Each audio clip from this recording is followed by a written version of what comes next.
नमस्कार, आप सभी का स्वागत है आपके अपने YouTube चैनल में जिसका नाम है साहित्य सौंदर्य। साहित्य सौंदर्य में आज मैं आप सभी के लिए लेकर आई हूँ वर्णनात्मक प्रश्न का पत्र, जो कि CBSE का सैम्पल पेपर है। इसे कैसे सॉल्व किया जाए इस पर हम चर्चा करेंगे। लास्ट मोमेंट की चर्चा है। विद्यार्थियों, आपकी परीक्षा कल है, ये मैं जानती हूँ, इसीलिए लास्ट मोमेंट पे जिन बातों का आपको ध्यान रखना चाहिए उसी पर आधारित ये वीडियो है। आपको सबसे पहले रीडिंग टाइम में सिर्फ और सिर्फ रीडिंग का काम करना चाहिए, जो कि अपठित गद्यांश और काव्यांश है, और उसके अलावा आपको कुछ भी पढ़ने के लिए समय बर्बाद नहीं करना चाहिए। और MCQ वहीं पर जो है आपने सही उत्तर चुन लेने चाहिए, छोटा सा निशान लगाकर। चलिए, तो अब हम देखते हैं वर्णनात्मक प्रश्न खंड ब किस तरह से करना है, इसमें कितना लिखना अपेक्षित है, कैसे लिखना चाहिए। सबसे पहला प्रश्न इसमें है प्रश्न क्रमांक 7। अब तक आप कक्षा 10वीं तक अनुच्छेद लेखन करते आए हैं, उसी तरह इसमें भी लिखना है। और विषय बहुत साधारण से होंगे, आम विषय होंगे। यहाँ पर आप देख सकते हैं कौन से आम विषय है। जब मैं पेड़ के छांव में बैठी, इसमें आप क्या लिखोगे कि आप बहुत थके हुए थे, बहुत परेशान थे, गर्मी में पैदल चल रहे थे और अचानक आपको एक घना सा पेड़ दिखाई दिया और उसके नीचे आप 2 मिनट आराम करने के लिए बैठे।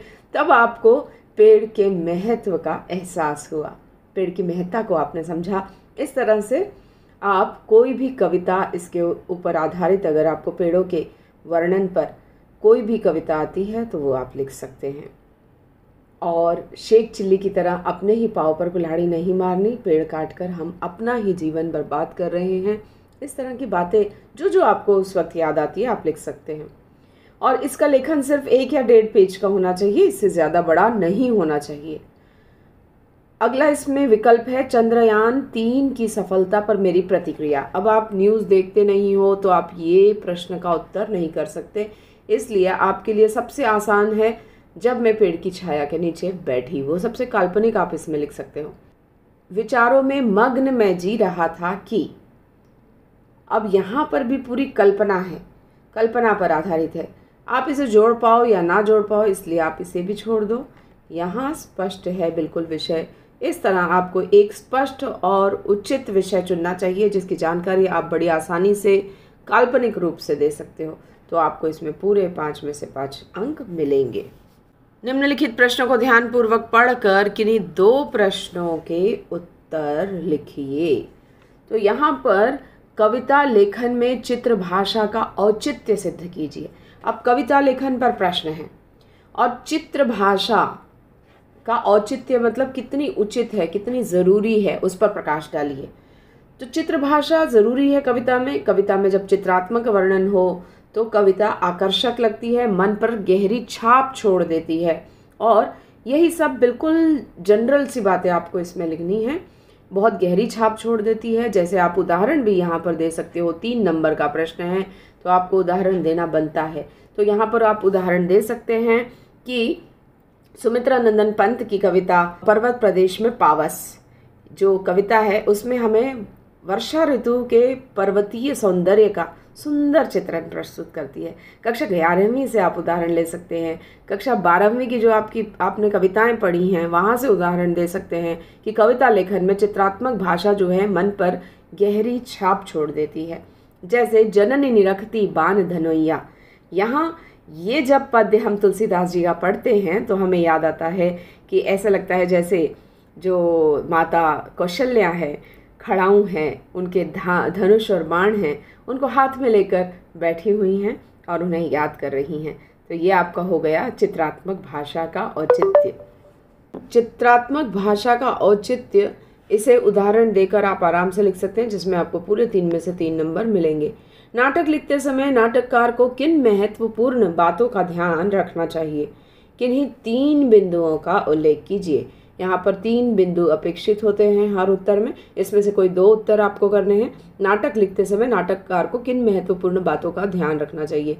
अब समय का बंधन सबसे पहली बात है इसमें। समय, कितना लंबा ये नाटक चलेगा, क्योंकि इसका मंचन होना है।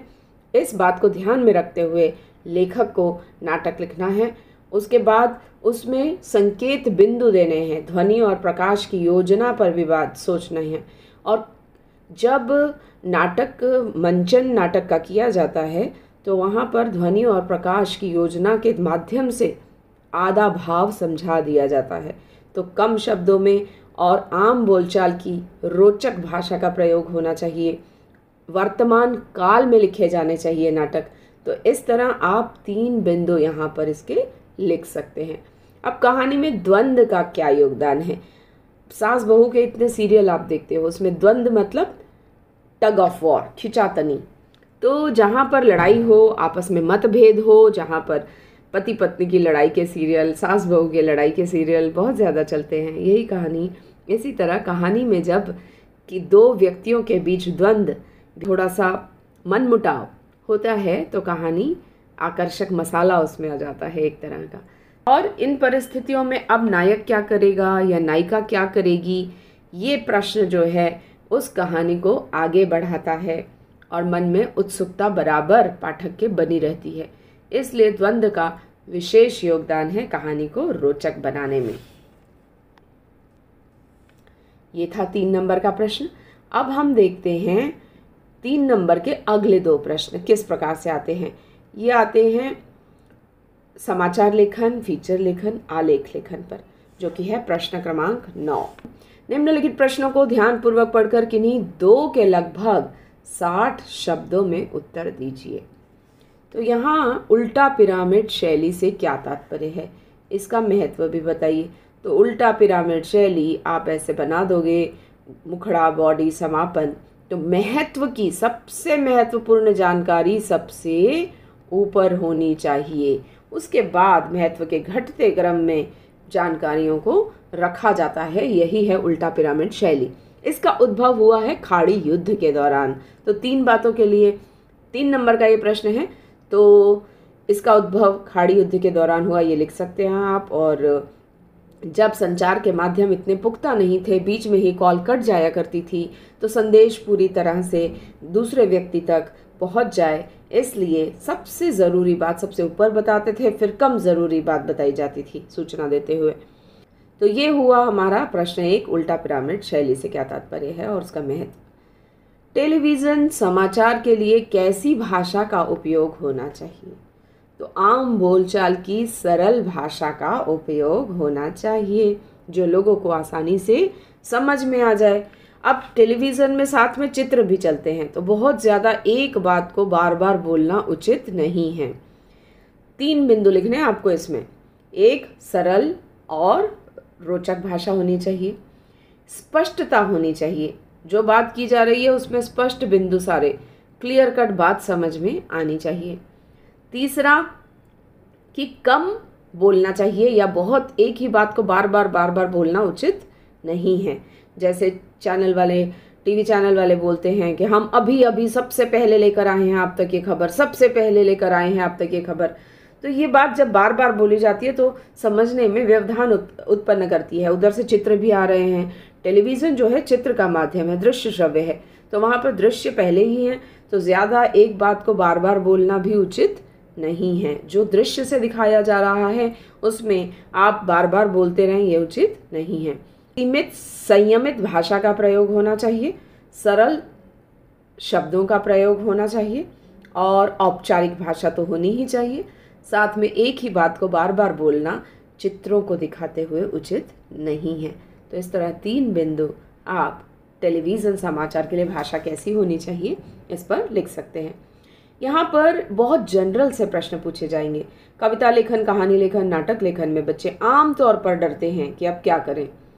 टेलीविज़न के बारे में पूछा गया है। आप रोज़ टेलीविज़न देखते हैं, रोज़ समाचार पत्र देखते हैं, तो आपको उनकी बेसिक बातें पता हैं कि ये दृश्य श्रव्य माध्यम है, ये पाठक के लिए पढ़ने वाला माध्यम है, मुद्रित माध्यम टेलीविज़न दृश्य श्रव्य है, रेडियो सिर्फ श्रव्य है।